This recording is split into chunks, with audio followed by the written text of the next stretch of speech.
இயேசு கிறிஸ்துவின் நாமத்தினாலே ரெகபோத் பிரேயர் மினிஸ்ட்ரி சார்பாக உங்களை அன்போடு கூட வாழ்த்தி வரவேற்கிறேன். யாவரும் இயேசு கிறிஸ்துவுக்குள்ளாய் சுகமாய் இருப்பீங்கன்னு நான் நம்புகிறேன், விசுவாசிக்கிறேன். அப்படியே நாங்கள் பார்ப்போம். இன்றைய காலை வேளையில் கூட எஸ்தர் 2வது அதிகாரத்திலே, இவைகளுக்கு பின்பு ராஜாவாகிய அகாஸ்வேருவின் உக்கிரம் தணிந்த போது அவன் வஸ்தியையும் அவள் செய்ததையும் அவளை குறித்து தீர்மானிக்கப்பட்டதையும் நினைத்தான் என்று சொல்லப்படுகிறது. இங்கே ஒரு ராஜா யாரை குறித்து? ராஜாத்தியை குறித்து. எப்படி?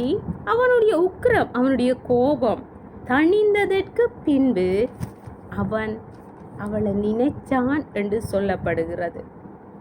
ஆமே, நினைச்சான் என்று சொல்லப்படுகிறது. ஆனாலும் அவனால் எதுவும் செய்ய முடியலை. சரி, ஏன் நினைச்சான் என்று நீங்கள் யோசிக்கலாம்.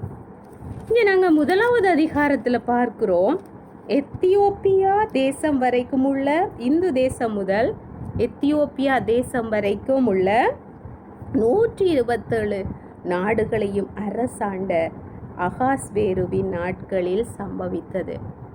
அப்போ இவன் பெரிய 127 தேசங்களையும் அரசாண்ட ராஜா.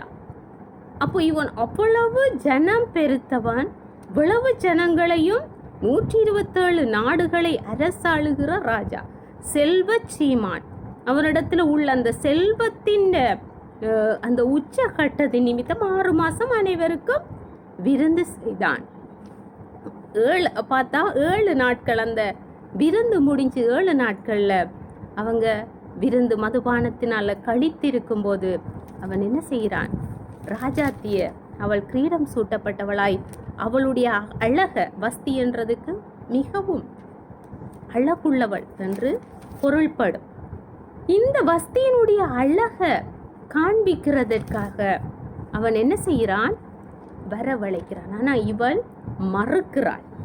இதுதான் சம்பவம். இவள் மறுக்கிற வேளையில அங்கே ராஜாவுக்கு கோபம் வருகிறது. ஆனா அவள் எதற்காக மறுத்தாள் என்பது இங்கே சொல்லப்படவில்லை.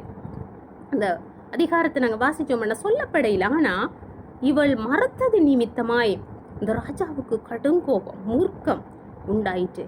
இதுக்கு என்ன செய்ய வேணும்னு சொல்லி தன்னுடைய குடும்ப பிரச்சனைகளை அவன் என்ன செய்யறான்? அங்கே இருக்கிற அந்த அதிகாரிகள், பிரபுக்கள், அவருக்கு ஆலோசனை சொல்லுகிறவர்களிடத்துல கேட்டான். முதலாவது அவன் ஒரு மது வரியினால அவன் என்ன செஞ்சான்? இருந்தான். திராட்சை ரசம் குடித்து மதுபானம் அருந்தினாலே சுய நினைவில்லை. அப்பேற்பட்ட நிலைமையில எடுக்கிற முடிவும் சரியானதில்லை. அடுத்து கோபத்துல எடுக்கிற முடிவும் சரியானதில்லை. மற்ற குடும்பங்களுக்குள்ள 3வது நபர்கள் தலையிட்டு எடுக்கிற முடிவுகளும் சரியானதல்ல. எனக்கு அருமையான சகோதரரே, சகோதரிகளே, உங்களோட குடும்பங்களுக்குள்ள பிரச்சனை வர்றது, எந்த குடும்பத்துக்குள்ளேயும் பிரச்சனை வராத குடும்பம் உலகத்துல இல்லை. ஆனா இந்த குடும்பத்துக்குள்ள நீங்க எந்த தீர்மானம் எடுக்கிறதானாலும் ஒன்று மதுபானம் குடிச்சு வெறியிலையோ நீங்க எடுக்கக்கூடாது. 2வது, கோபத்தினால எடுக்கிற முடிவு எதுவுமே சரியானதாக அமையாது.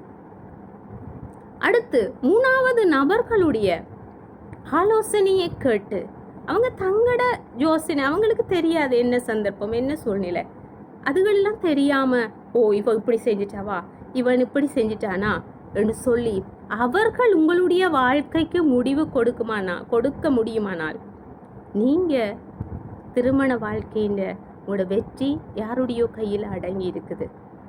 நீங்களே உங்களுடைய குடும்பம், உங்களுடைய மனைவி, உங்களோட கணவன், உங்களுடைய பிள்ளைகளை குறித்த முடிவுகளை நீங்களே ஆராய்ஞ்சு அமைதியா இருந்து நீங்க எடுக்கும்போது அவைகள் ஒன்றுக்கு பலமுறை யோசிச்சு எடுங்க. எந்த தீர்மானம் என்றாலும், வேலையானாலும் சரி, எதிர்காலம் என்றாலும் சரி, திருமண காரியங்கள் என்றாலும் சரி, படிப்பானாலும் சரி, எதுவானாலும் சரி, அடுத்த கட்ட நகர்வை ஒன்றுக்கு பலமுறை யோசிங்க. இது யாரிடத்திலையும் போய் ஆலோசனை கேட்கிறது நல்லது, ஆனா அவைகள் சரியானதாக இருக்க வேணும்.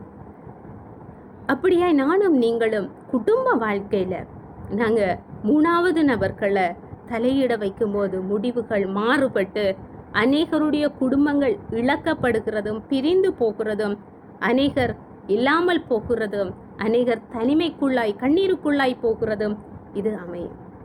ஆனா இந்த ராஜா என்ன செஞ்சான்? பிறகு நினைச்சான், இவனுடைய கோபம் தணிந்த பிறகு. ஆனா எதுவும் செய்ய முடியாது. இப்படியா எங்களுடைய வார்த்தைகளால, நாங்க எடுக்கிற முடிவுகளால அநேக உறவுகளை நாங்க இழக்கிறோம். ஆனா திரும்ப அதை சேர்த்து கொள்ள முடியாது. ஆனா ஆண்டவராகிய இயேசு கிறிஸ்து இந்த பூமியில வந்தது இழந்து போனதை தேடவும் ரட்சிக்கவுமே.